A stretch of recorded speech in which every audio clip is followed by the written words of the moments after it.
Hello दोस्तों, नमस्कार। स्वागत है आपका हमारे YouTube channel online for knowledge में। जैसा कि आपको स्क्रीन पर दिखाया जा रहा है, हम एमपी पुलिस की प्रैक्टिस सेट का ओल्ड पेपर सेट 100 सॉल्व कर रहे हैं। और ये जो पेपर है हम प्रोफेशनल एग्जामिनेशन बोर्ड की साइट से लेके आते हैं। और हमने प्रैक्टिस सेट 99 से ये 8 सितंबर 2017 का इवनिंग शिफ्ट का पेपर स्टार्ट किया था। इसका फर्स्ट जो पार्ट है general knowledge and logical knowledge, इसका सॉल्यूशन आपको मिल जाएगा हमारे प्रैक्टिस सेट 99 में। ठीक है ना। उसके बाद हम आज का जो प्रैक्टिस सेट 100 है, इसमें इसका अगला टॉपिक कवर करेंगे। इसका फर्स्ट टॉपिक के 40 प्रश्न जो है, ये general knowledge and logical knowledge जो आपको टॉपिक दिख रहा है, इसके 40 प्रश्न जो थे वो हमने प्रैक्टिस सेट 99 में सॉल्व किए थे। ठीक है। अब हम आज की वीडियो में अगला पार्ट कवर करेंगे। और जैसा कि आप सभी को पता है कि आपकी एग्ज़ाम जो है वो बहुत जल्द होने वाली है, तो आप आपकी प्रैक्टिस और पढ़ाई जो है वो कंटिन्यू रखिए। और हम भी कोशिश करेंगे कि हमारी वीडियो कंटिन्यू रहे। और कभी कभी हम चाहेंगे कि एक ही दिन में 2 वीडियो भी आपके लिए अपलोड करें। लेकिन जैसा कि मैंने प्रैक्टिस सेट 99 अपलोड किया था, उसमें मैंने आपसे क्वेश्चन पूछे थे और आप सबसे कहा भी था कि हमारे द्वारा जो क्वेश्चन पूछे जा रहे हैं उनके आंसर आप कमेंट में ज़रूर दीजिए। देखिए, आप उनके आंसर कमेंट में देंगे तो इससे हमें भी प्रोत्साहन मिलेगा, और साथ ही आपके लिए सबसे बड़ा फायदा ये है कि आप किसी क्वेश्चन का आंसर दे रहे हैं, चाहे वो आपको नहीं भी पता है, तो आप उसको ढूंढ के उसका आंसर दीजिए। तो उससे क्या होता है, वो क्वेश्चन का आंसर आपको कंफर्म याद हो जाएगा। हो सकता है वही क्वेश्चन आपके एग्जाम में आ जाए, तो वो आपके 1 नंबर का सवाल हो सकता है। एक एक नंबर के बेस पे ही आपका सिलेक्शन पक्का हो सकता है। तो आप जो है अपनी तैयारी को थोड़ा सीरियसली लीजिए, क्योंकि अगर जिस प्रकार से पीईबी ने डेट दे रखी है, अगर वो एग्ज़ाम कंडक्ट करवा रही है, तो फिर 1 महीना भी आपके पास नहीं बचा है। और अगर आपको सिलेक्शन चाहिए 100%, तो आपको तैयारी जो है दुगनी कर देनी चाहिए। दुगनी स्पीड से आप तैयारी कीजिए। और अगर आप हमारे चैनल पर रहें तो चैनल को सब्सक्राइब कीजिए और हमारे बाकी के सारे पुराने सेट भी देखिए। अगर आपका साथ बना रहा तो हम जल्द से जल्द जो है सभी पेपर सॉल्व करवाएंगे। और अगर हो सकेगा तो हम लाइव क्लास भी अरेंज करने की कोशिश करेंगे, लेकिन इसके लिए हमें आप सभी के सपोर्ट की ही आवश्यकता है। आप प्लीज़ अपना सपोर्ट हमारे साथ बनाए रखिए। जो भी क्वेश्चन आपसे कमेंट सेशन में मैं पूछता हूँ उनका आंसर दीजिए आप प्लीज़। चलिए शुरू करते हैं हम आप आज का वीडियो। आज का हमारा टॉपिक है मेंटल एबिलिटी और मेंटल एप्टीट्यूड का। ठीक है, ये सबसे ज़्यादा बड़ा टॉपिक होता है। इससे 30 प्रश्न पूछे जाते हैं और थोड़ा कठिन भी रहता है ये पार्ट। तो इसलिए आप ऐसा नहीं हो कि ज़्यादा कठिन प्रश्न देखकर आप डर जाएं और वीडियो को स्किप कर दें। इसलिए मैं आपको पहले से ही अवेयर कर रहा हूँ कि आप अगर प्रैक्टिस सेट के क्वेश्चन नहीं कर पा रहे हैं, यानी ये आज से 3 साल पहले जो एग्जाम कंडक्ट करवाई थी, आज से 3 साल पहले का पेपर है। अगर आप इसी के प्रश्न नहीं कर पा रहे हैं, तो आप वर्तमान के लेवल का जो पेपर आएगा उसको कैसे फेस करेंगे। आपको वहाँ पे तो आप स्किप नहीं कर सकते। अगर आपको सिलेक्शन चाहिए तो आपको वो पेपर तो 100% करना ही पड़ेगा ना। तो इसलिए आप कोशिश कीजिए इन सवालों को करने की। और अगर आप नहीं कर पा रहे हैं तो हमारे वीडियो से आप इनको सीखिए। उसके अलावा भी अगर कोई प्रॉब्लम है तो आप हमें कमेंट में कहिए। हम उस टॉपिक से संबंधित वीडियो लाने का भी प्रयास करेंगे जिस टॉपिक में आप थोड़े ज़्यादा वीक रहेंगे। ठीक है ना। तो चलिए शुरू करते हैं। क्वेश्चन नंबर फर्स्ट है, नीचे दिए गए क्रम में अगली आकृति कौन सी आएगी। ये क्वेश्चन भी मैंने आपसे प्रैक्टिस सेट 99 में पूछा था कमेंट सेशन में इसका आंसर, लेकिन आप में से किसी ने भी कमेंट नहीं किया इसका आंसर। तो देखिए, मैं आपको समझाने के लिए एक और आकृति बना रहा हूँ जो अगली आकृति होनी चाहिए। ठीक है ना। एक और खास बात कि आप जो है वो अपने स्तर पर इन प्रश्नों को पहले हल कीजिए। जैसे क्वेश्चन आपने देख लिया, उसके बाद वीडियो को पॉज करने के बाद अपने स्तर पर उस क्वेश्चन को हल कीजिए, और उसके बाद फिर पुनः वीडियो को प्ले कीजिए और हमारे आंसर से आप अपने आंसर को मिलाइए। तो उससे क्या होगा कि आप कॉन्फिडेंस लेवल बढ़ेगा। और अगर आपको कोई क्वेश्चन नहीं आ रहा है तो वो भी आपको पता चलेगा कि हाँ, ये क्वेश्चन जो है वो हमसे नहीं हो पाया है। तो मैं आपको सारे क्वेश्चन करवा ही रहा हूँ। उसके अलावा भी अगर आपको कोई क्वेश्चन जो मेरे द्वारा करवाया गया है और समझ में नहीं आया, तो वो भी आप कमेंट में कह सकते हैं कि सर आप इस क्वेश्चन को किसी और विधि से हमें समझाइए, तो मैं उसको समझाने का प्रयास करूँगा। क्योंकि हमारे लिए आपके सिलेक्शन से बड़ा कुछ भी नहीं है। आपके सिलेक्शन के लिए ये वीडियो बनाई जाती है। तो अगर आप ही हमारे साथ कोऑपरेट नहीं करेंगे तो फिर आपका सिलेक्शन कैसे पॉसिबल है। ठीक है ना। देखिए, हमने लगभग वैसा ही व्रत और व्रत को 8 भागों में बांट कर ऐसी एक आकृति बनानी है जो आंसर होना चाहिए। पहले तो हम इन चारों आकृतियों को समझेंगे कि ये किस पैटर्न को फॉलो कर रही है, और उसी आधार पर हम अगली आकृति को बनाएंगे। देखिए यहाँ क्या हो रहा है, जो 8 भाग है, छोटे छोटे भाग है 8 वृत्त के, इनमें से कोई 3 भाग जो है उनको थोड़ा और डार्क कर रखा है, और ये डार्क जो है वो 3 भाग है कोई भी, ठीक है ना, ये 3 भागों को डार्क कर रखा है। जहाँ फर्स्ट में डार्क किया है वहीं से सेकेंड आकृति को डार्क करना शुरू किया गया है, फिर से वही 3 पार्टीशन को डार्क किया गया है, फिर यहाँ तक डार्क हो गया। अगली आकृति में यहाँ से यहीं से शुरू किया है, और फिर क्या किया है, वही 3 पार्ट डार्क किए गए। फिर यहाँ भी वही सेम सिस्टम, वहीं से जहाँ से खत्म हुआ वहीं से शुरू करके 3 पार्टीशन डार्क किए गए। तो ये यहाँ से खत्म हुआ है, हमको यहीं से शुरू करना है अगर हमको डार्क करना है तो। ये इस प्रकार की जो है आकृति बनेगी, ये इस प्रकार से 3 भाग जो है ये यहाँ से यहाँ तक के डार्क होने चाहिए। तो देख लेते हैं हमारे ऑप्शन में किस ऑप्शन में 3 भाग डार्क है। तो देखिए इस प्रकार का ऑप्शन तो हमको फर्स्ट ऑप्शन ही मिल गया, हमारा फर्स्ट ऑप्शन जो है वो हमारा आंसर हो जाएगा, ठीक है ना। आप चाहे तो अदर ऑप्शन भी देख सकते हैं, ये देखिए फर्स्ट सेकंड थर्ड और फोर्थ, आंसर जो है वो फर्स्ट ही था हमारा। अब चलते हैं हमारा सेकंड क्वेश्चन। सेकंड क्वेश्चन जो है वो दे रखा है, बहुत सरल प्रश्न है, बीज गणित से प्रश्न है ये आपके लिए होमवर्क है, ठीक है। ये क्वेश्चन जो है एबिगेल, जेनिफर और मार्गरेट की उम्र दे रखी है। उम्र, कुल उम्र जो है 3 वर्ष पूर्व 52 थी, 4 वर्ष पूर्व का फिर एक और कंडीशन दे रखी है, जेनिफर जो है वो मार्गरेट से 1 वर्ष छोटी थी, और एबिगेल से 1/2 गुना बड़ी थी। अतः 2 वर्ष, फिर उसके बाद इसमें क्वेश्चन में पूछ रखा है कि 2 वर्ष पश्चात जेनिफर और मार्गरेट की कुल उम्र कितनी होगी। तो आप चाहे तो इसको ऑप्शन से कर सकते हैं, और आप चाहे तो इनको तीनों की आयु मानकर कर सकते हैं, ठीक है ना। इसको सॉल्व कीजिए और हमें कमेंट में इसका आंसर बताइए, क्वेश्चन नंबर सेकंड का आंसर क्या है। और अगर आप नहीं कर पा रहे हैं तो मुझे कमेंट में बता दीजिएगा, तो मैं इसके ऊपर अलग से वीडियो आपके लिए बना दूंगा। चलते हैं हमारा अगला क्वेश्चन। देखिए ये क्वेश्चन थोड़े लेंदी आ रहे हैं, एक काम करते हैं, मैं थोड़ी साइज कम कर देता हूँ।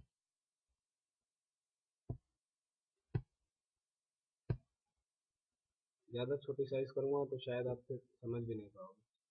तो क्वेश्चन नंबर थर्ड जो है वो, यदि निम्न 2 वर्ग अतिव्यापित होते हैं तो निम्न में से कौन सा एक विकल्प बनता है। ये बहुत सरल क्वेश्चन है, आपको क्या करना है, मतलब एक अतिव्यापन का मतलब होता है इस वर्ग के ऊपर, सॉरी, इस वर्ग के ऊपर इस वर्ग को रखना है, या फिर आप उल्टा भी कर सकते हो, इस वर्ग के ऊपर इस वर्ग को रखना है। कुल मिला के जितनी भी आकृतियां दोनों वर्गों में दिख रही है, इन आकृतियों को हमको क्या करना है, मिक्सअप करना है, ठीक है ना। तो देखिए आप, सबसे पहले तो ये जो इधर से भी क्रॉस बना हुआ है इस वर्ग में, इस वर्ग में इधर से क्रॉस बना हुआ है, तो कोई भी जो आकृति उत्तर आकृति होगी उसमें दोनों तरफ से क्रॉस होना चाहिए। तो फर्स्ट ऑप्शन में तो एक ही तरफ से, मैं इस प्रकार के विकर्ण की बात कर रहा हूँ, ये जो विकर्ण बना हुआ है ना, इसकी एक विकर्ण जो है वो ये वाला बना हुआ है, यहाँ पे जो बना हुआ है वो, देखिए माउस से मैं करेक्ट आकृति बना नहीं पाता हूँ, ये बना हुआ है। तो जो भी हमारी उत्तर आकृति होगी उसमें दोनों विकर्ण होने जरूरी है। तो देखिए आप कौन सी उत्तर आकृति में दोनों विकर्ण है, अभी तो आपको फर्स्ट सेकंड और थर्ड ऑप्शन ही दिख रहे हैं, फर्स्ट में भी नहीं है, ठीक है, और थर्ड में भी नहीं है, एक इसमें सेकंड में है, और फोर्थ में भी, एक मिनट में आपको फोर्थ दिखा देता हूँ, फोर्थ ऑप्शन में भी है। तो अब सेकंड और फोर्थ में से कोई हमारा आंसर होगा। तो आप देखिए बाकी की चीजें भी देखते हैं, इसमें एरो जो है यहाँ होना चाहिए इसका, और ये जो ब्लैक एरो है ये यहाँ पे है, सेकंड में यहीं पे है, फोर्थ में देखते हैं, फोर्थ में ये देखिए फोर्थ में नहीं है यहाँ पे, अर्थात जो है वो सेकंड ही सही है, फोर्थ जो है वो हमारा गलत। तो सेकंड जो है वो, सेकंड ऑप्शन जो है वो हमारा आंसर हो जाता है, सेकंड ऑप्शन जो है वो हमारा आंसर हो जाएगा, ठीक है ना। चलिए हम इसकी साइज को फिर से थोड़ा बड़ा कर देते हैं ताकि आपको ज़्यादा समस्या नहीं आए, ताकि क्वेश्चन जो है वो क्लियरली दिख पाए, ठीक है। चलते हैं हम, अगला प्रश्न है हमारा, क्वेश्चन नंबर थर्ड तो हो चुका है, बहुत ही सरल था। क्वेश्चन नंबर फोर्थ जो है वो भी लगभग इसी प्रकार का है, नीचे दिए गए क्रम अगली आकृति कौन सी आएगी।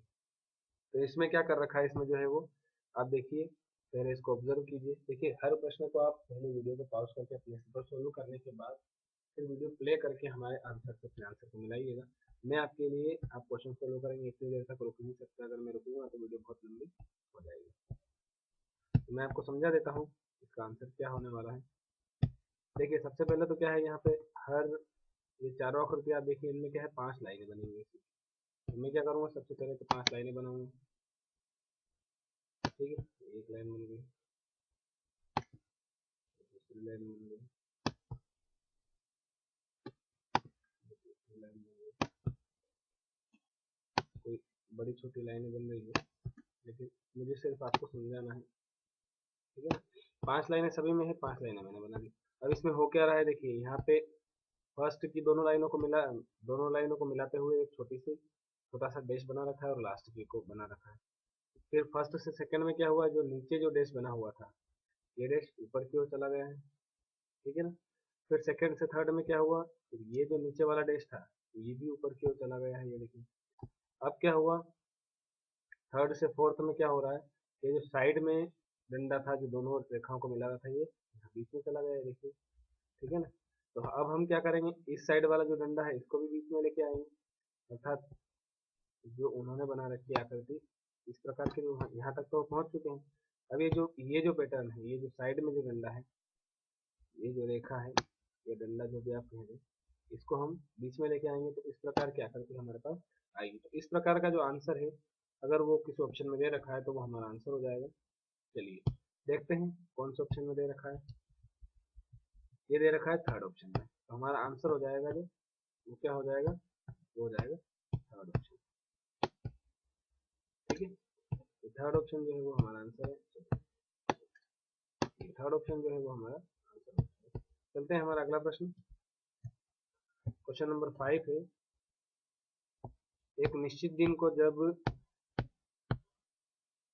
फॉरेक्स ने संकेत दिया, मैं इसको थोड़ा और बड़ा कर रहा हूँ क्योंकि आपको अच्छे से दिखे। एक निश्चित दिन को जब फॉरेक्स ने संकेत दिया कि एक अमेरिकी डॉलर जो है वो 45 भारतीय रुपए के बराबर था, तो 1 रुपया जो है वो 3 येन के बराबर था। तो मेरे पास 21,000 रुपए थे, बचाए थे, जिसमें से मैंने 200 अमेरिकी डॉलर खरीदे तथा येन खरीदने के लिए शेष भारतीय मुद्रा का उपयोग किया। तो लेन देन के बाद मेरे पास कितना धन, तो यहाँ पर टोटल कितना था, 21,000 रुपए थे। लिख लेते हैं कितने थे, चलो लिखने की जरूरत नहीं है। 21,000 रुपए उसके पास बचाए हुए थे, डायरेक्ट हम सोल्व करेंगे। अब उसने क्या बोला कि 200 अमेरिकी डॉलर खरीद लिए। तो एक अमेरिकी डॉलर कितने, एक अमेरिकी डॉलर 45 भारतीय रुपए के बराबर था, दे रखा है। 200 अमेरिकी डॉलर खरीदने के लिए उसने कितने रुपए का निवेश किया होगा, 9,000 रुपए का। 45 का 200 में मैंने गुणा कर दिया, तो 45 दूनी 90, यानी कि उसने कितने का निवेश किया, 9,000 का। तो माउस से ये थोड़ा चेंज हो जाए, इसलिए ये लिख तो नहीं पा रहा हूँ, थोड़ी प्रैक्टिस हो जाएगी उसके बाद में लिख पाऊंगा, कोई दिक्कत नहीं। लेकिन आप समझिए, क्योंकि मैं बोल भी रहा हूँ साथ में, ये 9,000 रुपए जो है वो ये इसने निवेश कर दिए, 200 अमेरिकी डॉलर खरीद लिए। अब उसके पास बचे कितने, तो 21,000 में से 9,000 को घटा देंगे तो कितने आएंगे, उसके पास बचेंगे 12,000 रुपये, ठीक है ना। अब वो बोल रहा है कि येन खरीदने के लिए शेष भारतीय मुद्रा का प्रयोग किया गया, मतलब ये जो 12,000 रुपए है, या 30 पीछे में लिख देता हूँ, 12,000, ठीक है। तो जो 12,000 रुपए है, अब ये बोल रहा है 1 रुपया 3 येन के बराबर था। तो 1 रुपए में अगर 3 येन आएंगे तो 12,000 में कितने आएंगे, तो 3 का गुणा कर देंगे, तो 12 किया 36,000 येन आएंगे। अर्थात हमारे पास कितने येन है, लेन देन के बाद 36,000 येन। सेकंड ऑप्शन जो है हमारा आंसर हो जाएगा। चलते हैं हमारा अगला प्रश्न। 3 वर्ष पूर्व एक पिता अपने पुत्र की उम्र का 8 गुना था। 3 वर्षों बाद यदि पिता की उम्र पुत्र से 6 वर्षों से दोगुनी हो जाती है। अब देखिए सबसे बड़ी बात तो ये बोल रहा है कि उनकी वर्तमान आयु क्या है, ठीक है। तो ये जो 8 गुना वाला ऑप्शन है, इससे हमें एक बात समझ में आ रही है कि ये जो अनुपात है, हो सकता है यही उनकी आयु होगी, क्योंकि 8 गुना वैल्यू बहुत ज्यादा होती है। मान लिया कि जैसे अगर 10 वर्ष है तो पिता कितने वर्ष का हो जाएगा, 80 गुना हो जाएगा। तो 10 वर्ष तो बहुत, 80 वर्ष आयु होना बहुत बड़ी बात है अपने आप में। तो मैं अपने अंदाजे से मैं आपको बता रहा हूँ कि हो सकता है जो ऑप्शन है इनमें से ही कोई एक वर्तमान आयु का ही ऑप्शन है। तो हम ऑप्शन पकड़ते हैं पहले एक बार, अगर हो जाएगा ऑप्शन से तो सही, अगर नहीं हो पाया तो हम एक्स वाई मानकर या कुछ और मानकर हम इसको सोल्व करने की कोशिश करेंगे। तो पहले ऑप्शन पकड़ते हैं। अब उसने क्या बोल रखा है, दोनों की वर्तमान आयु का अनुपात। तो दोनों की वर्तमान आयु अगर मैं 13 और 2 मान लेता हूँ, तो उसने फर्स्ट कंडीशन क्या दे रखी है, 3 वर्ष पूर्व की। तो 3 वर्ष पूर्व तो फिर ये बच्चा था ही नहीं, क्योंकि दो में से अगर मैं 3 वर्ष पूर्व की बोलता हूँ तो 3 वर्ष पूर्व तो बच्चा ही नहीं था। मेरे अनुसार तो फर्स्ट ऑप्शन अपने आप ही गलत हो गया। सेकंड ऑप्शन लेते हैं, 12 और 6। तो 12 और 6 में वो क्या बोल रहा है, 3 वर्ष पूर्व। 3 वर्ष पूर्व इन दोनों की आयु क्या हो जाएगी, 12 में से 3 घटाएंगे तो पिता की आयु हो जाएगी 9, तो पुत्र की आयु हो जाएगी 3। ये भी पॉसिबल नहीं है वैसे प्रैक्टिकली अगर आप देखोगे तो। क्या 9 वर्ष के बच्चे का 3 वर्ष का बालक हो सकता है, नहीं हो सकता है, लेकिन फिर भी हम एक मान लेते हैं। ये क्या बोल रहा है, 3 वर्ष पूर्व पिता अपने पुत्र की उम्र का 8 गुना था, मतलब कि पुत्र की उम्र 3 वर्ष है, पिता की उम्र क्या होनी चाहिए थी, 8 या 24 होनी चाहिए, लेकिन यहाँ पे हमारे पास क्या है, 9 है, यानी कि ये भी गलत है। तो दोनों ऑप्शन तो गलत हो गए, इसको क्लियर कर देते हैं। थर्ड ऑप्शन लेते हैं। थर्ड ऑप्शन है 19 और 5। 3 वर्ष पूर्व का दे रखा है उसने, तो 3 वर्ष पूर्व इनकी आयु क्या हो जाएगी, अगर वर्तमान आयु 19 और 5 माने 3 वर्ष पूर्व इनकी आयु हो जाएगी 19 में से 3 घटाएंगे तो क्या हो जाएगा, 16 वर्ष, है ना। तो 5 में से 3 घटाएंगे तो 2 वर्ष हो जाएगा। ठीक है, पुत्र की आयु 2 वर्ष थी और पिता की आयु 16 वर्ष थी। अब उसने पहली कंडीशन दे रखी है, 3 वर्ष पूर्व एक पिता अपने पुत्र की आयु का 8 गुना था। तो ये जो आयु है 2, इसमें 8 का गुणा करेंगे तो क्या 16 आ रहा है, बिल्कुल आ रहा है। तो 8 गुना है पुत्र की आयु का, 8 गुना पिता है। अब अगली कंडीशन क्या है, 3 वर्षों बाद यदि पिता की उम्र, 3 वर्षों बाद की बात है, तो 3 वर्ष बाद उनकी आयु निकालते हैं। 19 और 3 22 हो जाएगा। वर्तमान आयु तो क्या है, 19 है ना, तो 19 और 3 22 वर्ष का हो जाएगा। 3 वर्ष बाद पिता की उम्र। ठीक है, अब अगले आगे क्या बोल रहा है, पुत्र की उम्र से 6 वर्षों से, पुत्र की उम्र जो है उसको 6 वर्षों बाद की निकालनी है, यानी कि 5 में भी हम क्या जोड़ेंगे, 6 जोड़ेंगे, 6 वर्ष बाद।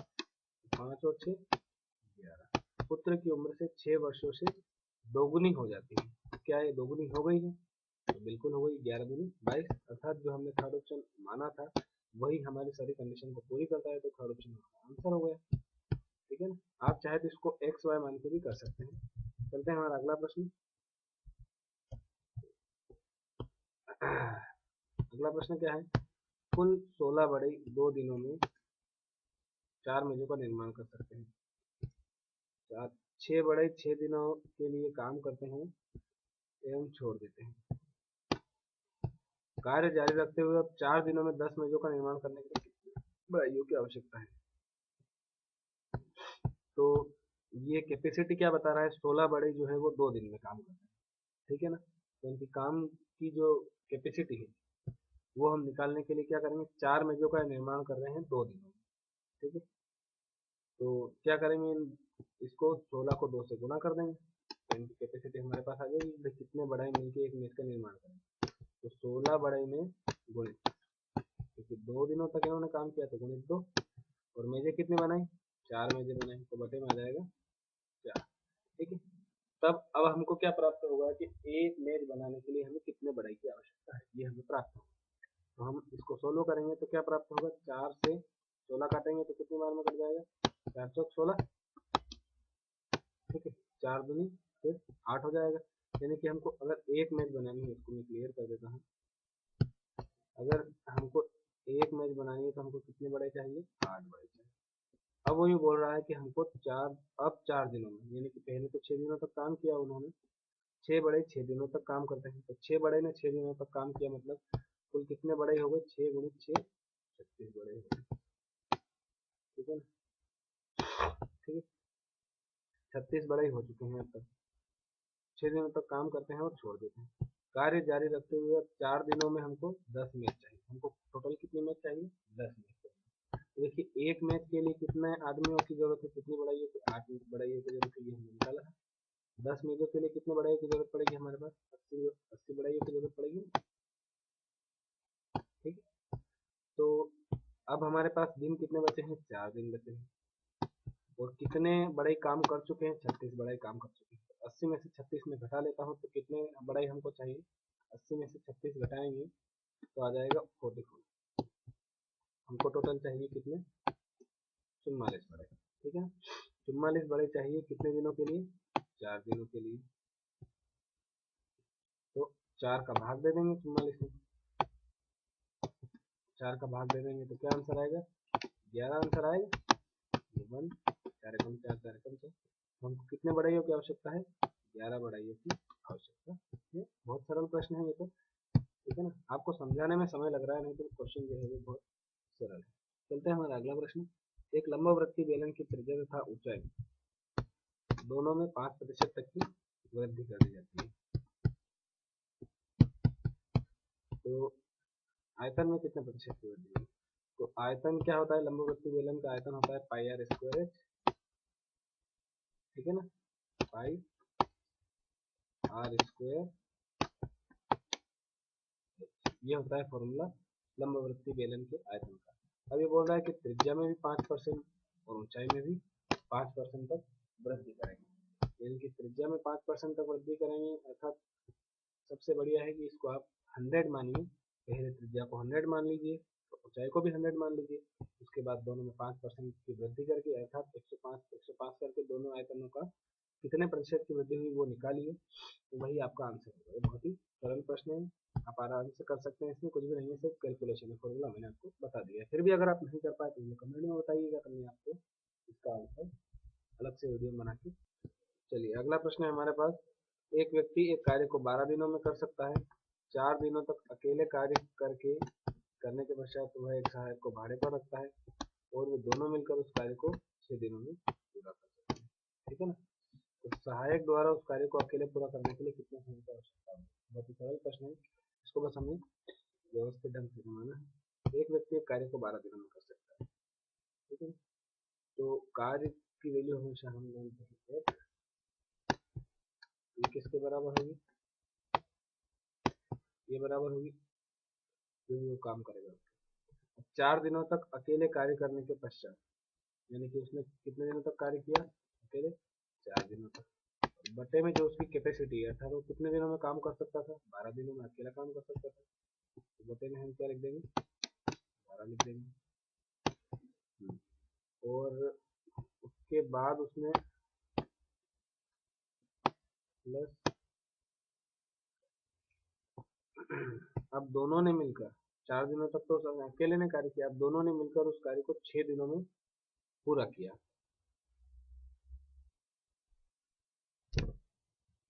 मतलब 4 दिनों तक तो उसने अकेले ने कार्य किया, उसके बाद दोनों ने मिलकर कितने दिनों में कार्य पूरा किया, 6 दिनों में, यानी कि 6 दिनों तक इसने, इसकी जो कैपेसिटी है 12, इसने भी काम किया 6 दिनों तक, प्लस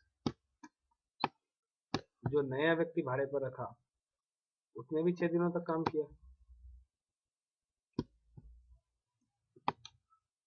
बटे में हो जाएगा नए व्यक्ति की कैपेसिटी हमको निकालनी है कि वो कितने दिनों में काम करेगा, तो मान लेते हैं 1 से, आप कुछ और भी मान सकते हैं। अब इस इक्वेशन को हम सॉल्व कर लेंगे तो हमारा आंसर आ जाएगा, और इसको आप सॉल्व कर लीजिए और आंसर ले आइए, ठीक है ना। इतना तो आप आराम से कर सकते हैं, कुछ भी नहीं करना है आपको, इन दोनों को जोड़ के उधर भेज के सॉल्व कर लेना है। एक काम करते हैं, मैं ही आपको बता देता हूँ। देखिए इन दोनों को जोड़ेंगे तो क्या हो जाएगा, 6 और 4 10, 10 बटे 12 उधर जाएगा तो 1 माइनस क्या बच रहा है, 10 बटे 12 है ना, तो ये 10 बटे 12। पहले तो मैं इसी को सोल्व कर लेता हूँ, 12 का 1 में गुणा होगा तो 12 एकम 12, 12 में से 10 घटेंगे तो क्या आ जाएगा, 12 में से 10 घटाओगे तो क्या आएगा, 2 आएगा ना, 2 बटे में 12 एकम 12 ही रहेगा, बराबर में क्या रहेगा इधर जो हम नहीं ले गए उधर, 6 बटे 1 इधर ही था, तो 6 बटे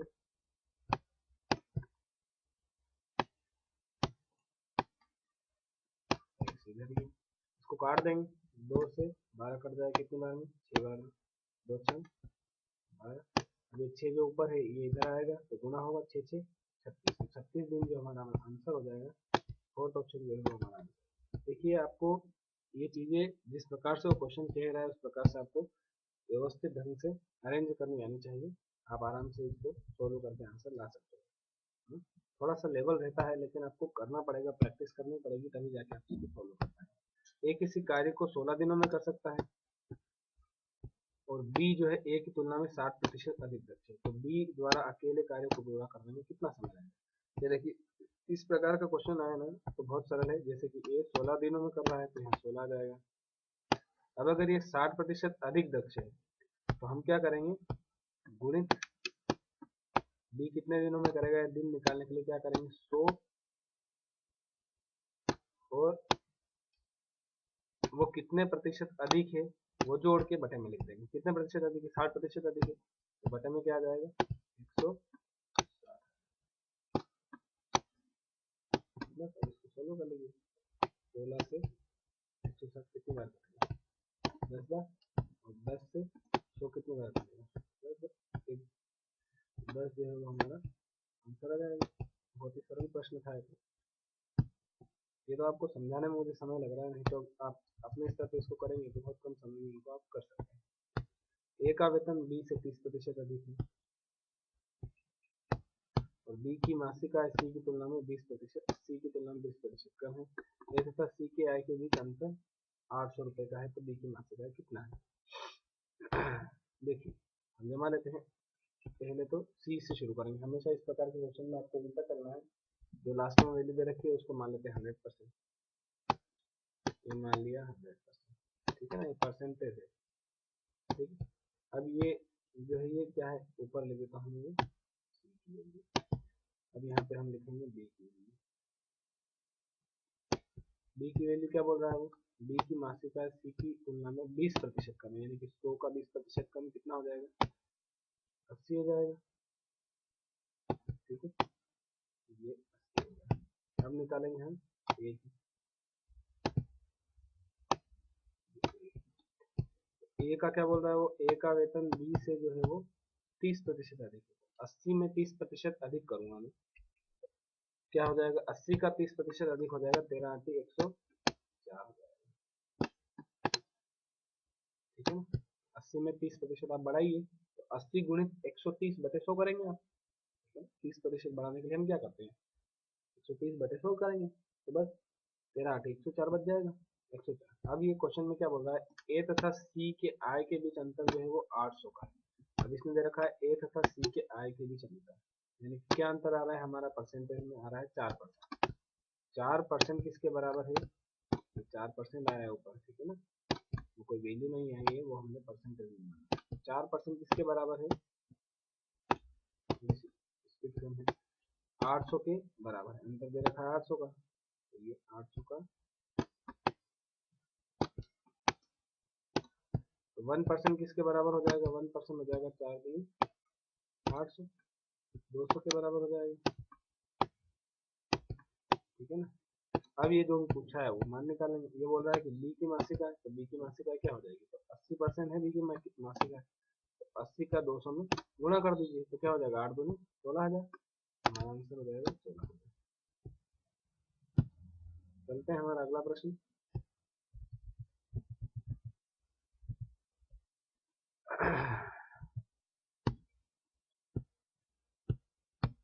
अर्जुन की उम्र 2 वर्ष पूर्व जो थी अजित की आयु उससे 2 गुनी है।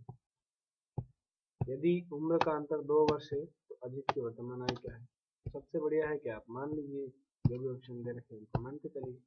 अब इसने बोला है अजित की वर्तमान आयु 6 वर्ष मान लेते हैं अपन, फर्स्ट ऑप्शन में 6 वर्ष। अब ये क्या बोल रहा है कि यदि उनकी उम्र का अंतर 2 वर्ष है,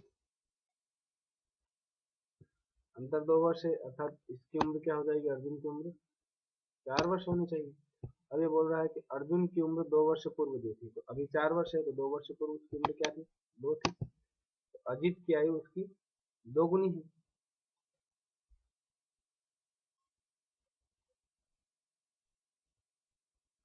अर्जुन की उम्र, देखिए इसमें हमने क्या माना, अजित की वर्तमान आयु 6 है। अब ये बोल रहा है अर्जुन की उम्र, उनकी उम्र का अंतर 2 वर्ष है अर्थात अर्जुन की उम्र आ गई 4।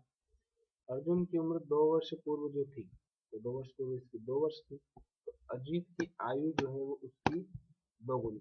तो अजीत की भी आयु जो है वो 2 वर्ष पहले क्या थी, तो 6 में से 2 वर्ष घटा देंगे तो क्या थी, 4 थी। तो अजीत की आयु जो है उसकी दोगुनी है, तो बिल्कुल है इसकी दोगुनी है, 2 दूनी 4।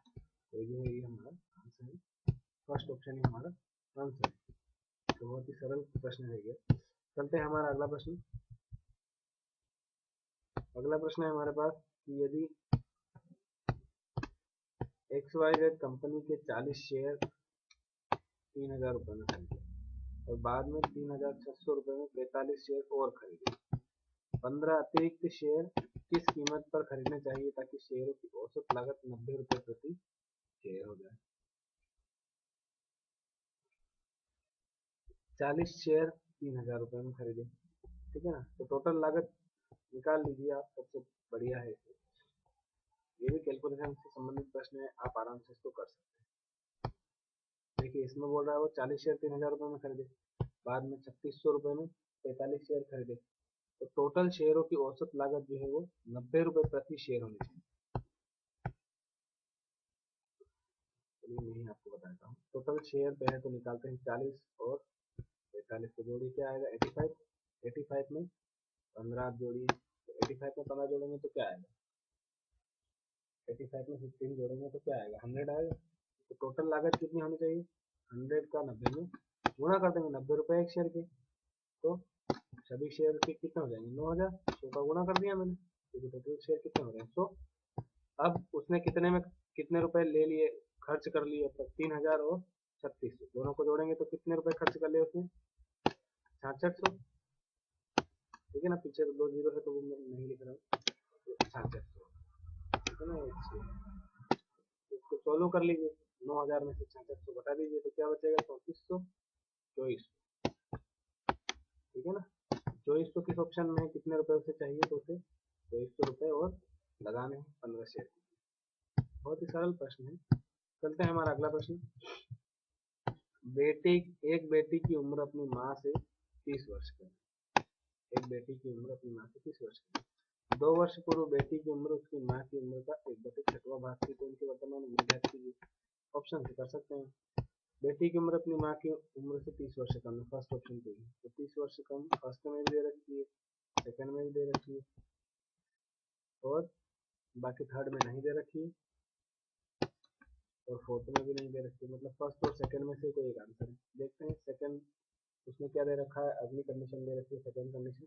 2 वर्ष पूर्व बेटी की जो उम्र है वो माँ की उम्र का 1/6वां भाग है, तो 2 वर्ष पूर्व उम्र फर्स्ट ऑप्शन के हिसाब से उसकी होगी 2 वर्ष, और माँ की उम्र होगी 32 वर्ष। तो क्या ये इसका 6वां भाग है, अर्थात इसमें 6 का गुणा करेंगे तो क्या 32 आ रहा है, नहीं आ रहा है, 2 ऑप्शन 12 ही आ रहा है। यहाँ पे देखेंगे तो 2 वर्ष पूर्व 8 के हिसाब से ये हो जाएगी 6 वर्ष, और 38 के हिसाब से हो जाएगी 38 उम्र अभी है, तो 2 वर्ष पहले क्या उम्र थी 36। तो ये बोल रहा है ना 1/6वां भाग, 6 का 6 में गुना करेंगे तो 36 आ रहा है, बिल्कुल आ रहा है, अर्थात सेकंड ऑप्शन जो है वो हमारा करेक्ट है। चलते हैं हमारा अगला प्रश्न। रविवार, सोमवार और मंगलवार को औसत तापमान 35 डिग्री था। सोमवार, मंगलवार, बुधवार को औसत तापमान 34 डिग्री था। यदि बुधवार को तापमान 37 डिग्री था तो रविवार को तापमान क्या है।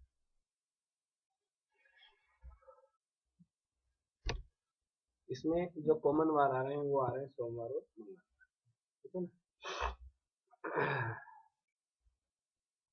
तो सोमवार और मंगलवार कॉमन वार आ रहे हैं, तो हम क्या करेंगे, इन तीनों वारों का जो औसत तापमान है इसमें से नीचे वाला तापमान घटा देंगे, तो रविवार और बुधवार के तापमान का अंतर ही बचेगा, क्योंकि सोमवार भी कॉमन है, तो ये घटने पर क्या हो जाएंगे, दोनों कट जाएंगे। मंगलवार भी कॉमन है, तो ये भी घटने पर क्या हो जाएंगे, अर्थात रविवार और बुधवार जो है इन दोनों का औसत तापमान जो है कितना होना चाहिए, इनका अंतर होना चाहिए। ये जो है औसत दे रखा है, तो कुल तापमान कितना था इनका 33 का 3 में गुणा कर देंगे, 3 दिनों का है ना औसत, 3 दिनों का औसत कितना हो जाएगा, 33 दिया 105 हो जाएगा, ठीक है। और ये भी 3 दिनों का औसत है, सोमवार मंगलवार और बुधवार का 34 डिग्री।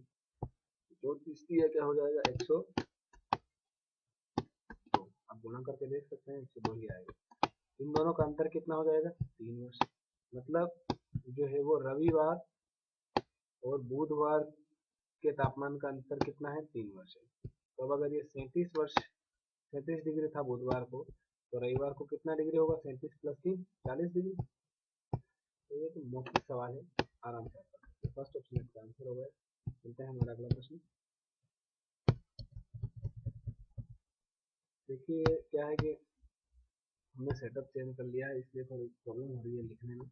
बहुत जल्द माउस चेंज करके तो सही करेंगे। 8 संख्याओं का औसत 7 है। यदि पहली 7 संख्याओं का औसत 5 है तो 7वीं संख्या क्या है? 7वीं नहीं, यहाँ पे 8वीं आनी चाहिए। पहले 7 संख्याओं का औसत 5 है, सबसे बढ़िया है। औसत दे रखा है 8 संख्याओं का औसत 7 है, तो टोटल योग कितना हो जाएगा 8 और 7 56, तो हो जाएगा 56। अब पहले 7 संख्याओं का औसत 5 है, अर्थात 7 और 5 35, इसको घटा देंगे तो हमारी जो संख्या बच रही हो जाएगी 56 में से 35 घटाएंगे तो 21 आ रहा है। 21 कौन सा ऑप्शन है? फर्स्ट ऑप्शन हमारा आंसर है। ठीक है, चलिए चलते हैं हमारा अगला प्रश्न। 3 संख्याओं पी क्यू आर का औसत जो है वो पी क्यू आर एक्स का औसत क्या होगा? ध्यान रखिए जो औसत है उसमें अगर हम औसत को ही जोड़ेंगे तो वही आंसर आएगा। ठीक है ना भाई, जैसे मान लिया किन्हीं भी 10 संख्याओं का औसत 5 है और उसमें हमने अगली संख्या फिर से 5 जोड़ दी और उसका अगर हम औसत निकालेंगे तो वो भी आंसर 5 ही है। ध्यान रखिए औसत में औसत जोड़ेंगे तो हमेशा आंसर औसत ही आना है। यहाँ एक ही आंसर आएगा। ये तो बहुत बेसिक सेंस है, अगर आपने औसत के बारे में पढ़ा है और चाहे तो आप इसमें मल्टीप्लाई और जो भी आप करना चाहें वो सॉल्व करके भी देखेंगे तो आंसर यही आएगा। बाकी ये कॉन्सेप्ट बेस्ड सवाल है, बहुत सरल। चलते हमारा अगला प्रश्न है जो आपको दिखाया जा रहा है। ट्रेन ए ट्रेन बी से आगे निकलने के लिए 50 सेकंड लेती है, वे एक दूसरे को 20 सेकंड में पार करती है। ए और बी की लंबाई अभी दे रखी है 160 मीटर और 240 मीटर। एक 420 मीटर के पुल को पार करने के लिए ट्रेन ए व बी द्वारा लिए गए समय का अंतर आपको निकालना है। ये क्वेश्चन आपके लिए होमवर्क था। क्वेश्चन नंबर 18 जो है वो आपको करना है। नहीं कर पाए तो हमें कमेंट कर कीजिएगा, तो मैं आपको अलग से वीडियो बना के इसको सॉल्व करवा दूंगा। चलते हैं हमारा अगला प्रश्न है। दो संख्याएं 3:5 के अनुपात में है। यदि प्रत्येक संख्या में 10 की वृद्धि हो जाती है तो अनुपात 5:7 हो जाता है। देखिए आप दोनों के अनुपात में अंतर यहाँ भी 2 था, 3 और 5 में 2 का अंतर है और यहाँ भी 2 था। तो हम इसको डायरेक्ट भी कर सकते हैं, रेशियो निकाल सकते हैं जब इस प्रकार का हो तो। 3 से क्या बन रहा है? ये अनुपात 5 बन रहा है, बनने पे 2 ही अनुपात बढ़ रहा है। और जोड़ा कितना था हमने 10, तो 10 में 2 का हम भाग दे देंगे तो 2 पंजे 10। संख्या जो हमारे पास है वो बड़ी संख्या हमको बोल रहा है, वो तो बड़ी संख्या है तो 5 का गुणा कर लेते हैं। 5 का 25 जो है वो हमारी संख्या है। ठीक है ना, और छोटी संख्या अगर वो पूछता तो 3 का 5 में गुणा कर देते। 15 छोटी संख्या है, छोटी संख्या 15 है, बड़ी संख्या 25 है, तो कुछ बड़ी संख्या है तो हमारा आंसर 25।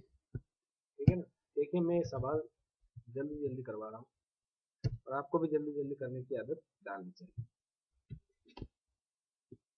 चलते हैं हमारा अगला प्रश्न। एक स्थान से 4 किलोमीटर प्रति घंटे की चाल से पैदल चलना प्रारंभ करता है। ठीक इसके 4 घंटे बाद बी उस स्थान से 8 किलोमीटर प्रति घंटे की चाल से साइकिल से चलना प्रारंभ करता है, तो बी शुरुआती स्थान से कितनी दूरी पर ए से मिलेगा? तो ये तो बहुत ही सरल है।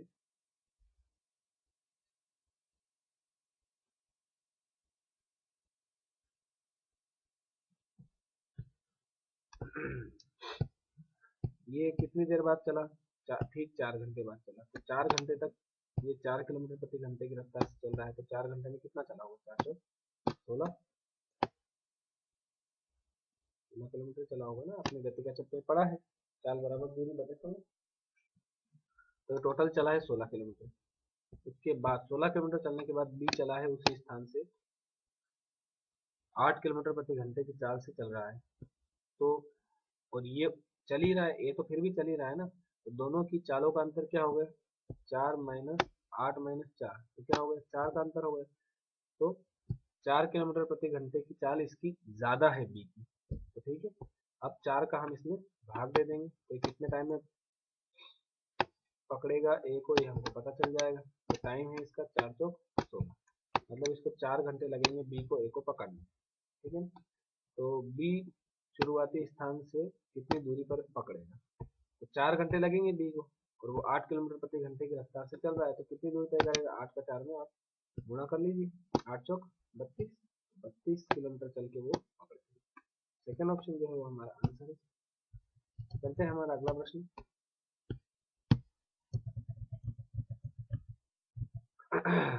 एक बाइकर 30 किलोमीटर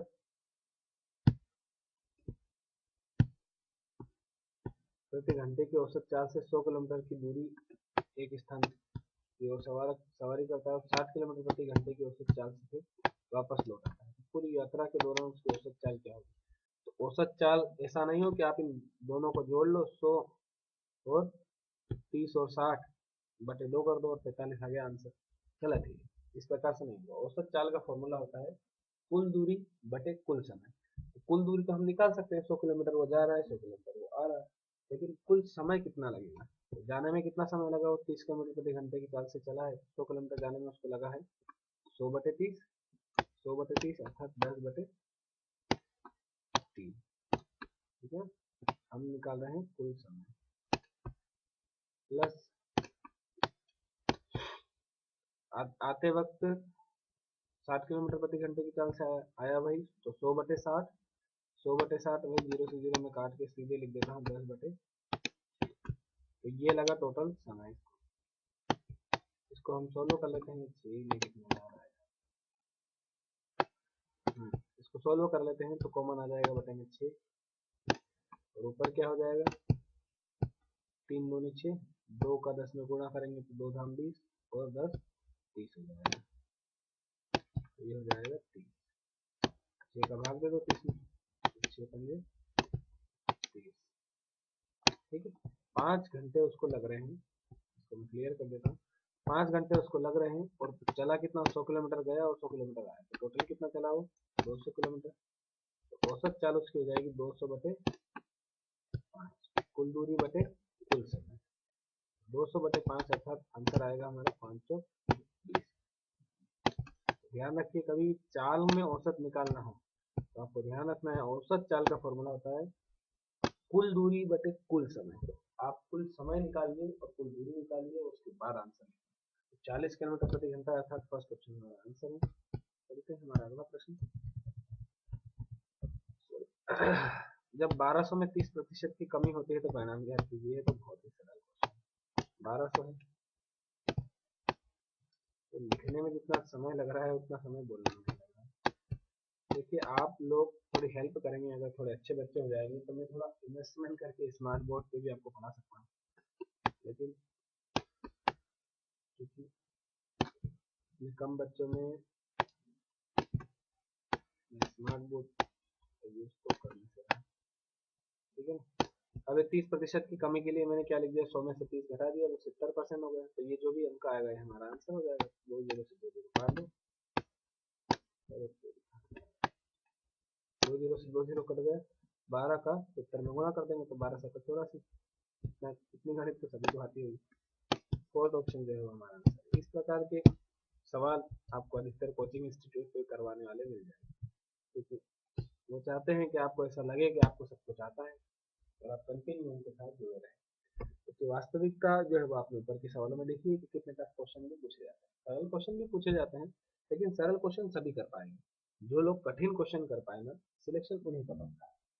तो इसलिए आप थोड़ा अच्छे से तैयारी कीजिए, कठिन प्रश्न भी आपको आने चाहिए। 30 सेब प्रति रुपए की दर से खरीदे जाते हैं, कितने रुपए में सेब को बेचा जाना चाहिए कि 50% का लाभ हो। तो 30 सेब जो है वो 1 रुपए में खरीद रहे हैं, तो 100 रुपए में कितने खरीदेंगे, तो 100 रुपए में खरीदेंगे 3000, ठीक है ना, 3000 ही खरीदेंगे। अब वो क्या बोल रहा है कि हमको कितना चाहिए, 50% का लाभ चाहिए। तो 50% का लाभ चाहिए तो कितने बेचने चाहिए, तो 50% के लिए हम क्या कर देंगे, 100 बटे 100 को तो छोड़ दो, सबसे बड़े 50% का लाभ यानी कि 150 का ही भाग देते हैं, ठीक है ना। तो 150 का 3000 में भाग दे दिया तो क्या आ जाएगा, 20 आ जाएगा, ठीक है ना। 100 का गुणा मैंने क्यों नहीं किया, 100 का गुणा करना चाहिए हमको परसेंटेज के हिसाब से, लेकिन 100 का गुणा मैंने इसलिए नहीं किया क्योंकि 100 रुपए का ऑलरेडी इन्वेस्टमेंट है, तो 100 रुपए ऐसे कैसे हमने साइड में निकाल लिए। तो 1 रुपए में कितने सेब बेचेंगे, 20 सेब, तो 100 रुपए में 2000 सेब, 2000 सेब हमारे पास बचने चाहिए, 1 रुपए में अब हमको बेचने हैं 20 सेब, ठीक है। बहुत ही सरल है, परसेंटेज वाले चैप्टर से अधिकतर क्वेश्चन आते हैं, आपको परसेंटेज वाला चैप्टर बहुत ही अच्छे से आना चाहिए, नहीं आता है तो आप सीखिए, और आप चाहे कि मैं बताऊं कमेंट कीजिए, मैं आपको कमेंट करके, मैं आपके कमेंट के लिए आपको सिर्फ एक कमेंट करना है, आपको उस टॉपिक की वीडियो प्राप्त हो जाएगी, ठीक है ना। लेकिन हाँ, आपको प्रैक्टिस भी करनी है, आपका सिलेक्शन ही हमारा लक्ष्य है। राहुल और रोहन की उम्र के वर्गों के बीच का अंतर जो है वो 44 है, और राहुल और रोहन की उम्र का योग जो है वो तो दोनों में से जो छोटा है उसकी आयु ज्ञात कीजिए। तो आप इसको ऑप्शन से कर सकते हैं, बहुत ही सरल प्रश्न है, ऑप्शन से भी कर सकते हैं, मान के भी कर सकते हैं, कीजिएगा और आंसर मुझे कमेंट में बताइएगा। हमारा अगला प्रश्न रीजनिंग से है, सबका फेवरेट सब्जेक्ट है रीजनिंग, बस रीजनिंग का क्वेश्चन देख लिया मजे आ गए, क्योंकि इसमें ज़्यादा कैलकुलेशन नहीं करना पड़ता। हाँ, तो इसमें हमको क्या करना है, 4 पते दिए गए हैं, कोई एक पता सही नहीं है, उसको मिलाना है, तो मिलाइए, पहले सेकंड, फर्स्ट सेकंड देख लीजिए, फिर उसके बाद मैं आपको थर्ड फोर्थ ऑप्शन भी बता देता हूँ, और आप फिर, ठीक है ना, वीडियो को पॉज कर करके मिला लीजिएगा, और उसके बाद फिर मतलब अपने स्टेप पे देखिएगा, इसमें मैं अब आपको सॉल्व करवा देता हूँ। हाँ, तो इसमें जो गलत है वो क्या है, मैं भी तो देखूँ, देखने से ही पता चलेगा मुझे। लिवरपूल,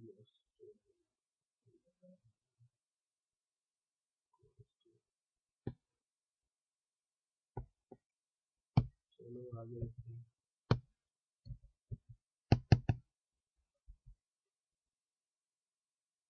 हाँ, मिल गया, ये देखिए थर्ड ऑप्शन जो है वो इसमें गलत है।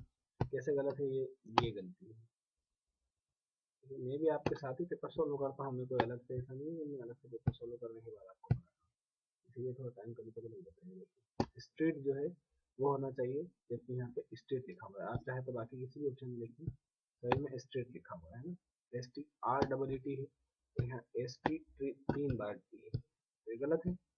थर्ड ऑप्शन, अब ये थर्ड ऑप्शन किस में दे रखा है, थर्ड ऑप्शन दे रखा है फर्स्ट ऑप्शन में, हमारा आंसर जो है वो ये आंसर होता है, ठीक है।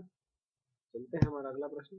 कभी कभी व्यक्ति क्या करता है, ऊपर देख लेता है थर्ड में है और नीचे भी थर्ड लगा देता है, तो उसको ये पूरी मेहनत तो सही है, लेकिन जल्दबाजी में गलती कर दे रहा है, तो ये आराम से कीजिए, बहुत सरल सरल सवाल है, रीजनिंग में तो आपको पूरे पूरे नंबर आने 100% एक्यूरेसी बनाने की कोशिश कीजिए, क्योंकि रीजनिंग ऐसी चीज है कि जो आपको पूरे पूरे नंबर दिलवा सकती है। रामदीन ने केले की एक खेप बेची, पहले 20% गुणवत्ता में बहुत अच्छे थे तथा 20 रुपए प्रति दर्जन की दर से बिक गए, शेष आधा 15 रुपए प्रति दर्जन तथा शेष 8 रुपए प्रति दर्जन। यदि उसने पूरा खेप बेच के 1980 रुपए अर्जित की तो कुल कितने केले, सिंपल सी बात है, इसमें हम एक्स मान लेंगे, एक्स दर्जन, एक दर्जन में कितने केले होते हैं, 12, हमने माना है एक्स दर्जन केले, ठीक है ना, जल्दबाजी मत कीजिएगा, एक्स दर्जन केले से हमारे पास, अब उसने क्या बोल रहा है कि पहले 20% गुणवत्ता में अच्छे थे, यानी कि एक्स का 20% उसने बेच दिया, तो एक्स का 20% यानी एक्स गुणित 20/100, एक्स गुणित 20/100 ही होगा ना, 20% का, तो 20×100 यानी कि उसने कितने केले बेच दिए, x/5 केले बेच दिए, कितने रुपए में, 20 रुपए प्रति दर्जन में बेच दिए, तो गुणित कितने रुपए आए होंगे उसके पास, 20 रुपए प्लस, प्लस क्यों कर रहा हूँ, क्योंकि उसने कुल बताया है ना, कुल 1980 रुपए, तो बचे कितने केले, x/5 तो उसने बेच दिए, तो x/5 x में से चले गए, आप बताइएगा कहीं साइड में, x में से x/5 को घटाया तो कितने बचे हैं, यहाँ लिख देता हूँ, 4x/5, बटे 5 इतने केले बचे हैं। अब वो बोल रहा है जितने भी बचे थे शेष का आधा, यानी कि इसका भी आधा, यानी कि इसमें भी 2 का भाग देना है। 2 का भाग दूंगा मैं तो 4 कट जाएगा, 2 दूनी 4, तो बचेंगे कितने 2 x बटे 5, यही बचा ना। हाँ, ये कितने में बेचे उसने 15 रुपये प्रति दर्जन में बेचे, तो ये हो जाएगा गुणित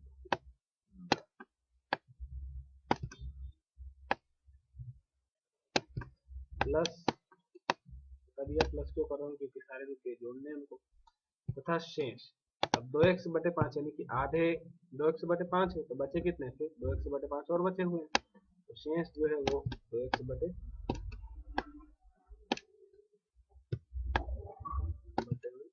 5।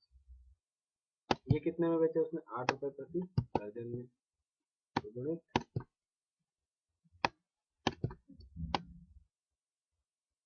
8 रुपए प्रति दर्जन। टोटल पैसे उसके पास कितने आए हैं, टोटल पैसे आए 1980।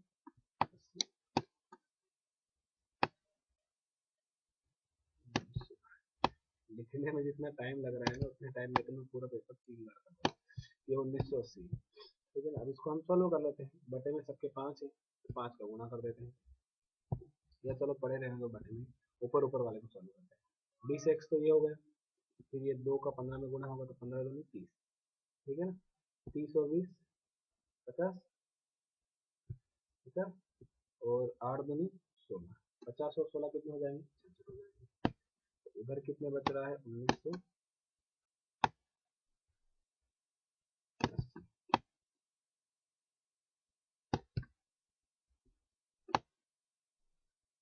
देखो जिसको कुछ भी नहीं आता उसके लिए तो हमारे पास कोई शॉर्टकट नहीं है। बटे में इधर सबके कॉमन में 5 है, इसलिए मैंने क्या कर दिया इधर गुणा में ले आया उस 5 को। तो ऊपर कितना अंक आ रहा था हमारे पास, ऊपर आ रहा था 66, तो मैं बटे में ले आया। हमारे पास x की वैल्यू जो है वो क्या आ जाएगी, काट देते हैं सबसे पहले 66 डायरेक्ट काट देते हैं, 18 दिख रहा था मुझे 3 बार कट रहा है, इसलिए मैंने ऐसा नहीं है मुझे 66 तक बाहर आएगा, ठीक है। 30 आ जाएगा, 30 का गुणा 5 में कर देते हैं तो क्या आ जाएगा 150। यूं मत बोलिए कि 150 आंसर है, गलत। ये x क्या माना था अपने, x माना था दर्जन, x का मान आया है ये 150, ठीक है ना। ये दर्जन 150 दर्जन केले हैं। अब उसने क्वेश्चन में कितना पूछा है, उसने पूछा कितने केले हैं, एक एक केले को गिनना है हमको। अब एक दर्जन में 12 केले होते हैं, तो 150 दर्जन में कितने केले हैं, तो 150 दर्जन में कितने केले हैं, तो 150 गुणित 12 दर्जन, क्योंकि एक दर्जन में 12 केले होते हैं, तो 150 गुणित 12 करेंगे तो 1800 केले हमारे पास टोटल आ जाएंगे। सेकंड ऑप्शन हमारा आंसर है। अगर आप जल्दबाजी करते तो जो फोर्थ ऑप्शन है वो लगा के आ जाता, जबकि आंसर क्या है सेकंड। तो जल्दबाजी मत कीजिए, अपने दिमाग से पढ़िए उसमें क्या है। समीकरण दे रखे हैं दो, एक्स वाई के मान निकालने, ये तो आप या तो फिर पुट करके भी कर सकते हैं भाई, हर ऑप्शन को पुट कर दीजिए, तो देख लीजिए कि कौन सा ऑप्शन सही आ रहा है, वही आपका आंसर हो जाएगा। ये मेरे हिसाब से आप आराम से कर सकते हैं। चलिए चलते हैं, हमारा अगला प्रश्न है, औसत निकालिए। और हाँ ध्यान रखिए जो क्वेश्चन आप कर रहे हैं ना 27, इसका मुझे कमेंट में आप आंसर बताइएगा। 28 औसत निकालिए, तो औसत में आपको पता है कि जो 6 अंक है इन 6 अंकों को जोड़ना है और 6 का भाग देना है, औसत का फॉर्मूला तो सभी को पता है, तो ये भी आप कीजिएगा और कमेंट में मुझे आंसर बताइएगा। फिर भी अगर आप ये क्वेश्चन भी नहीं कर पा रहे हैं तो भी मुझे कमेंट कर दीजिएगा, ये क्वेश्चन की वीडियो भी मैं आपको डाल दूंगा अलग से बना, लेकिन मेरे हिसाब से बहुत बेसिक क्वेश्चन है तो मौखिक। चलते हैं 29 क्वेश्चन जो है हमारे पास, एक मोटर 3 मिनट के लिए चलता है और 2 मिनट के लिए शांत हो जाता है। ये देखिए ये है पूरा लेवल, एक मिनट प्रत्येक मिनट में यह 1.5 यूनिट बिजली का उपयोग करता है, तो 4 घंटे में कितनी बिजली उपयोग करता है। वैसे तो बहुत बेसिक सा क्वेश्चन है, 3 मिनट के लिए चलता है, ठीक है ना, और 2 मिनट के लिए शांत हो जाता है, मतलब टोटल 5 मिनट में कितने मिनट चल रहा है, 3 मिनट चल रहा है ना, तो कितने यूनिट बिजली खर्च करेगा, 1.5 यूनिट 1 मिनट में, तो 3 मिनट में कितने यूनिट, 4.5 यूनिट, 4.5 यूनिट, ठीक है। 4.5 यूनिट कितने मिनट में खर्च कर रहा है, 3 मिनट में, 3 मिनट में भी 4.5 यूनिट, और 3 और 2 5 मिनट में भी वही 4.5 यूनिट खर्च कर रहा है। तो 5 मिनट में अगर ये 4.5 यूनिट खर्च कर रहा है तो 1 मिनट में कितने करेगा, तो बटे 5 कर देते हैं। 1 मिनट में करेगा है 9 पंजे 45, 0.9, ठीक है ना। 1 मिनट में 0.9 हमारा आंसर आया है। अब ये पूछ रहा है कि 4 घंटे में कितना करेगा। 4 घंटे में कितने मिनट होते हैं, 1 घंटे में होते हैं 60 मिनट, तो 4 घंटे में मिनट हो जाएंगे 4 गुणे 60, गुणित हो जाएगा यहाँ पे 0.9। 0.9 क्यों गुणित कर रहा हूँ, क्योंकि अपने को पता है ना 1 मिनट में कितनी यूनिट खर्च हो रही है, 0.9, ठीक है। तो ये गुणा कर लीजिए आप, क्या हो जाएगा 424, 24 नवा की 216, 24 का पहाड़ा तो थोड़ा बहुत आता है मुझे। 216 यूनिट जो है हमारा आंसर है। अब ये मत बोलिए सर ये जीरो कहाँ है, जीरो जो है वो पॉइंट से कैंसिल हो गया, इतना तो सभी को पता है। आप पूरे इसकी तैयारी कर रहे हो तो पहले दूसरी यूनिट को पढ़ नहीं रहे। चलते हैं हमारा अगला प्रश्न, लास्ट क्वेश्चन है हमारी वीडियो पर। देखिए लगभग 1 घंटे की हो ही गई। क्या होता है, बहुत सारे लड़के देख के भाग जाते हैं, अरे यार इतनी बड़ी वीडियो, यार इतना बड़ा करना पड़ेगा, वहाँ पे भी यही काम करना है आपको। अगर आप यहीं नहीं बैठ सकते तो वहाँ कैसे करोगे। यहाँ पे भी वही है, गलत संयोजन पहचानना है, कौन सा जो है वो अलग जा रहा है। तो आप देखिए, और मैं भी ढूंढता हूँ, देखिए क्या है।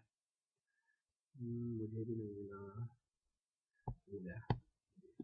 ये देखिए 2011 है, और बाकी सब में 201011 101, सब में बाकी सब में 101। तो फोर्थ ऑप्शन गलत है, फोर्थ ऑप्शन दे रखा है सेकंड ऑप्शन में, सेकंड ऑप्शन हमारा आंसर हो गया। बहुत ही बेसिक सा क्वेश्चन है। चलिए चलते हैं हमारा अगला प्रश्न। सॉरी, ये टॉपिक ही खत्म हो गया। अब हमारा अगला टॉपिक है साइंस एंड सिंपल अर्थमेटिक्स का। ये भी बहुत टफ अर्थमेटिक्स पूछता है, नाम है सिंपल अर्थमेटिक्स। ये भी बहुत बड़ा पार्ट होगा हमारा, लेकिन ये नेक्स्ट पार्ट में मैं आपको करवाऊंगा। वैसे क्वेश्चन आपने देख ही लिया है, तो मेहरबानी करके इस क्वेश्चन को भी सॉल्व करके आप कमेंट में मुझे बता दीजिएगा। देखिए ये सभी आप ही के लिए है, आप करेंगे तो आपको फायदा है, नहीं करेंगे तो नुकसान आपको है। आपको सिलेक्शन चाहिए, इसीलिए मैं कह रहा हूँ, और हमको, मेरी भी यही चाहत है कि आप लोगों को सिलेक्शन प्राप्त हो, इसीलिए तो मैं वीडियो बनाता हूँ।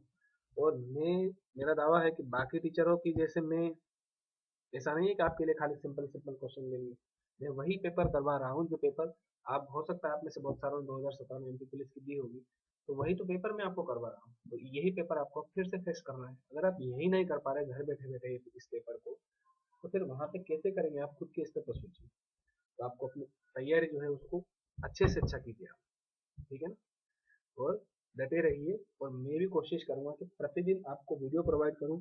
और मेरी कोशिश तो यहाँ तक रहेगी कि अगर आपका सपोर्ट मुझे अच्छा मिला, अगर हमारे साथ अच्छे बच्चे जुड़ते गए, आप जितने भी बच्चे जुड़े हुए हो वो सभी व्यवस्थित डेली वीडियो देखेंगे, कमेंट करेंगे, और जो भी कोई प्रॉब्लम है वो शेयर करेंगे, तो मैं भी वीडियोस बनाता जाऊंगा, और आपको भी फायदा है, और मुझे भी बहुत अच्छा लगेगा। आपका सिलेक्शन होगा तो मेरा भी यही है। चलते हैं, मिलेंगे हम अगले वीडियो में। धन्यवाद।